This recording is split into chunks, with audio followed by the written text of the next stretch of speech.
What is your biggest influence for playing bass guitar? I'm reading literally, so if the syntax is a bit weird, it's not Sure.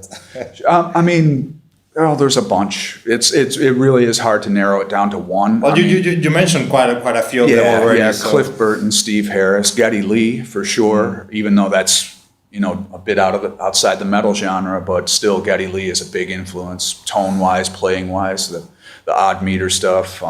Well, actually, that is something very interesting because every time I meet sort of like people who've maybe helped build a style or have been kind of like at the forefront of a particular style, usually their influences are not what you would expect. It's strange. Like if you ask Dick Lee, for example, who are his favorite musicians, he probably wouldn't name any band that's similar to Rush necessarily, or any he might name jazz musicians or something else. So, well. Yeah, and you know what, on that note, too, I guess I should mention that a lot of the stuff I practiced, a lot of the, practice material that you buy as a bass player is jazz-oriented or maybe funk or whatever. So I have tried learning like Steve Bailey, Victor Wooten, their Bass Extremes book. I worked through a lot of that. That's awesome material that came out in the early 90s.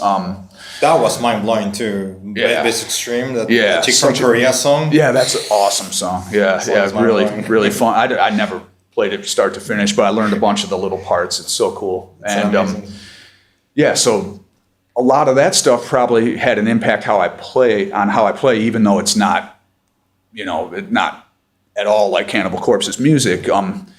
For sure, trying to learn like the finger funk style. I figured this could apply to metal somehow, learning how to play really complex 16th note patterns. So I tried learning, some Jocko stuff, Rocco Prestia kind of things, all that finger funk kind of stuff. I would get books that had, and watch videos that kind of explained that, and tapping, things like that. There was a Beaver Felton video that I worked through, Super Chops for Bass. That was a really good video back in the day. So Beaver Felton is OG. OG really, and it's really great instructional material too. Like he went through all the kind of techniques that were really cutting edge in the late 80s, early 90s. And that helped me a lot to get my, feet wet in some of these different techniques that you don't learn that from a basic teacher most of the time. They're not going to teach you double thumping, at least not in the late 80s. That was pretty uncommon. So yeah, there's a bunch of influences. I can't narrow it down to one, but